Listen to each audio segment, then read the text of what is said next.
Halo teman-teman, salam sehat selalu untuk kita semua.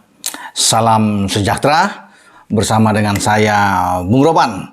Dan kita akan berbicara tentang masa depan sepak bola Indonesia, terutama apa yang akan diumumkan oleh Erick Thohir yang masih menjadi tanda tanya besar seputar siapa yang akan mengisi posisi sebagai Dirtek, Direktur Teknik Tim Nasional Indonesia. Begitu banyak nama-nama yang berseliweran, tapi belum ada yang bisa memastikan. Namun, ketika Wakil Ketua, ya, Pak Zainuddin Amali mengatakan bahwa sudah pasti memang dari Jerman, karena kan ini Dirtek itu Erick mau dari Jerman, karena Erick sudah ke Jerman, ya, sudah berkunjung ke sana, bahkan mungkin sudah bertemu ya, sudah berbicara, sudah mewawancara pemain-pemain yang ada di sana siapa yang akan calon dibawa ke Indonesia. Ya, ada beberapa nama memang yang sekarang mengerucut menjadi 6 nama. Itu kata Erick akan diumumkan. Tapi sinyal sudah dilakukan oleh Amali bahwa ini pemain mantan tim nasional Jerman yang terkenal di eranya. Ya, kemudian berkisar usianya 60-an. Nah, kalau dari clue yang dibuat oleh Pak Amali ini, ya, saya sudah bisa mengambil satu sikap di sini bahwa nama itu adalah Lothar Matthäus. Tidak ada pemain Jerman terkenal lainnya setelah era Franz Beckenbauer. Kemudian muncul nama ini, ya, Lothar Matthäus. Usianya juga masuk dengan kriteria 62 tahun saat ini. Dan dia mantan pemain Inter Milan, ya. Di Inter dia itu masuk di tahun 88 sampai di 92. Dan Lothar Matthäus ini membawa Inter Milan itu juara di Serie A di 88-89 dan juara Piala UEFA. Ya, itu kalau sekarang itu juara di Liga Eropa lah. Piala Liga Eropa, ya. Dan itu dia lakukan pada tahun 89-91 ya kalau nggak salah. Dia bisa bersama dengan Inter Milan itu bisa merebut di Piala UEFA. Ya, di tahun 91 dia bisa mengangkat piala. Dan kita tahu bersama Matthäus ini adalah kapten kesebelasan Jerman yang terakhir kali membawa Jerman, ya, sebelum Jerman juara 2014. Nah, di akhir karir dia ini mantap. Tahun 90 di Italia, ketika banyak pemain-pemain Jerman bermain di sana, termasuk trio Jerman tentunya dengan Matthäus, Andi Brehme dan Klinsmann, karena yang masuk pertama di Inter Milan itu Matthäus dan Brehme, baru kemudian Klinsmann bergabung. Nah, mereka membawa Jerman tuh juara tahun 90 setelah mengalahkan Diego Armando Maradona dan kawan-kawan di Stadion Olimpico Roma dengan 1-0 lewat gol Andy Brehme. Dan Andy Brehme bermain di Inter Milan ketika itu. Nah, kenapa saya bilang saya meyakini bahwa tidak ada nama setenar Lothar Matthäus lagi? Kalau ini bisa dikatakan bahwa dia pemain top di eranya. Dan saat ini untuk kalau di Jerman pas nama ini, ya.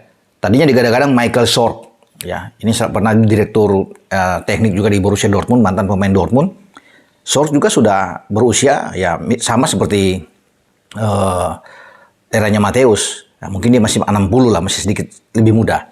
Tapi kalau mau lihat dari Sorg, dia bukan pemain terkenal Jerman. Sorg tidak ada apa-apanya dibandingkan dengan Lothar Matthäus. Dia hanya punya caps 7 kali pernah memang bermain bersama di Jerman. Di tahun 92 itu 93, tapi tidak pernah membuat gol. Dan saya pikir kalau bicara ini soal pemain top, pemain tenar, saya out. Oliver Kahn misalnya, salah satu penjaga gawang top Jerman, tapi kan baru 50-an tahun, 54 tahun. Jadi nggak masuk kriteria kalau masuk ke 60-an. Karena ini pemain-pemain mantan pemain top di eranya. Nah, kalau bicara dengan Lothar Matthäus nggak terbantahkan.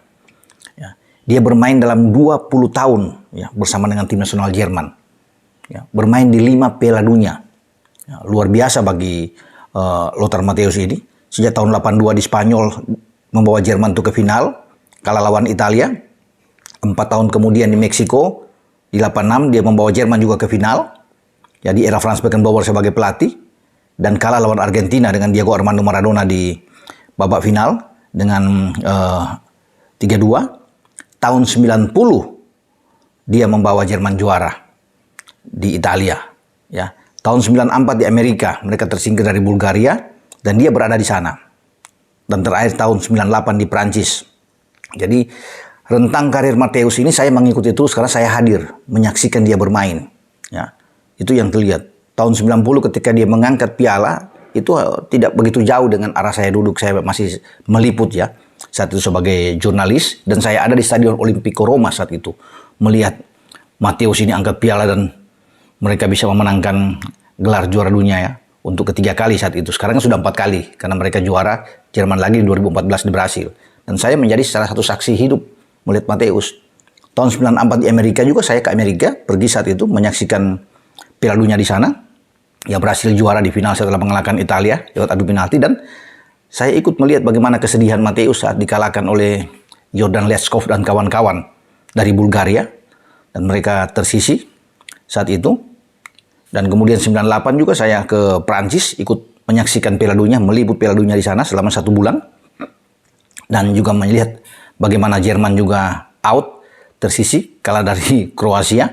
Jadi saya beruntung lah, salah satu orang yang beruntung yang bisa melihat bagaimana perjalanan Lothar Matthäus ini. Ya, dan luar biasa saya bilang, 5 Piala Dunia yang hanya bisa disamakan oleh mantan penjaga gawang legendaris Meksiko saat itu, Antonio Carvajal, yang kemudian itu disamakan oleh Rafael Marquez, pemain juga Meksiko, pemain belakang yang ada di Barca. Dan diikuti juga oleh Cristiano Ronaldo dan Lionel Messi. Jadi itulah mereka rangkaian bintang-bintang yang pernah ikut di Piala Dunia sampai 5 kali. Dan Matthäus ini pasti ya, kalau nama ini akan ditunjuk oleh Erick Thohir sebagai direktur teknik untuk bisa berada mengawasi ya pelatih-pelatih kita, Sintayong yang sekarang sudah kemarin diumumkan Erick Thohir selain menangani tim senior, STY akan menangani tim U23 juga di Piala AFF dan di Piala Asia untuk kualifikasi.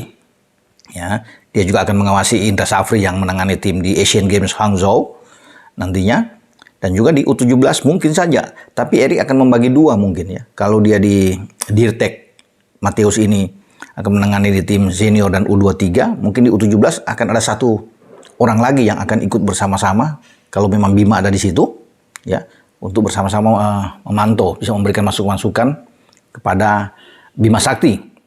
Dan Dirtek ini kan tugasnya banyak ya, bukan saja memantau pelatih-pelatih ya yang ada di berbagai level, tapi dia juga akan memikirkan bagaimana memajukan sepak bola Indonesia dengan memutar kompetisi ya usia dini agar berkesinambungan dengan baik dan melahirkan pemain-pemain bertalenta top yang ujungnya ke tim nasional Indonesia.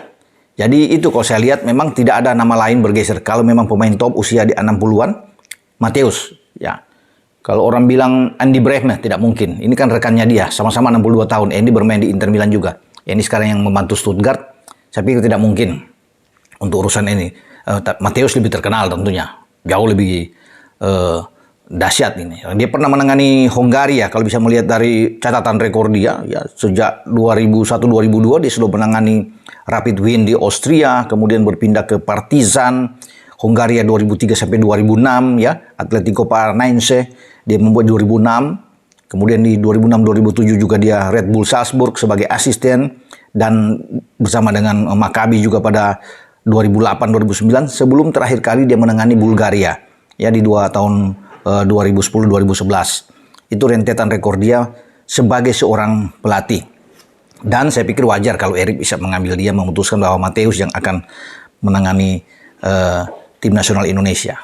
Ya, siapa lagi nama lainnya akan muncul? Nggak mungkin. Rudi Voller, rekan dia yang ikut sukses di tahun 90, yang membawa Jerman juara dunia. Rudi Voller itu mantan pelatih Jerman yang membawa Jerman ke final 2002. Ya, tapi kalah lawan Brasil di final di Jepang. Tidak mungkin, karena Rudi Voller Februari 2023 yang lalu sudah diangkat sebagai direktur di tim nasional Jerman untuk membantu Hansi Flick sebagai arsitek.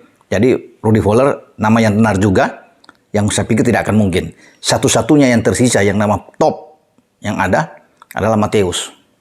Udah nggak bisa lagi terbantahkan. Kalau di luar Matthäus nggak ada pemain-pemain top Jerman yang bisa mengalahkan dia. Ya, dia hanya bisa sejajarkan dengan ya Franz Beckenbauer itu, pemain yang hebat. Ya, selain tidak akan bisa, dia punya caps yang luar biasa bersama dengan tim nasional Jerman ya, dari tahun 1980 sampai tahun 2000 itu dia bermain bersama tim nasional Jerman, 150 caps bersama dengan tim nasional Jerman di Mannschaft dengan 23 gol yang dia buat ya. Kalau di Inter Milan dia bermain 115 pertandingan bersama Inter di antara tahun 88 sampai 92 dan dia mencetak 40 gol. Ini pemain. Jadi saya merasakan bahwa Matthäus lah yang akan menjadi dirtek tim nasional kita dari Jerman. Tidak ada yang bisa mengalahkan reputasi kalau memang betul-betul ini pemain top yang akan menangani kita. Jadi selamat datang buat Lothar Matthäus, dan Erik sudah memilih orang yang benar, dan ini akan membuat banyak negara-negara tetangga lagi yang akan geleng-geleng kepala dengan gebrakan satsetnya Erick Thohir sebagai Ketua Umum PSSI. Sampai di sini dengan saya, Bung Ropan. Ciao.